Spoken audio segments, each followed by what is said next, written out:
Врз основа на членството на општина Кочани во Асоциацијата на геотермални општини, а врз основа на апликацијата со проект за дозагревање на топлата вода во термалниот систем, деновиве е добиен проект вреден над 150.000 евра европски пари. Оваа значајна сума ќе се искористи за изградба и инсталирање на системи за дополнително грејење на водата, која ќе обезбеди потребната температура за функционирање на централното грејење во објектите каде што се користи. Телевизија Кочани дознава дека договор за овој проект се уште не е потпишан, но дека во прашање е редовна процедура и куз временски рок во кој тоа ќе биде реализирано. Амбициите на општина Кочани се насочени кон изградбата на каскадните вештачки езера на Пониква, кои би можеле да влезат во проектот за уредување на сливот на река Брегалница,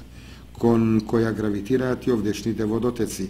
Со изградбата на овие мини акумулации ќе се оствари повеќе кратен ефект, ќе се добијат нови содржини на Осоговските планини за развој на планинскиот туризам, ќе се акумулираат нови количини вода за викенд населбата и што е можеби најважно, ќе се создадат услови за квалитетно водоснабдување на жителите од населените места Нивичани, Пантелеј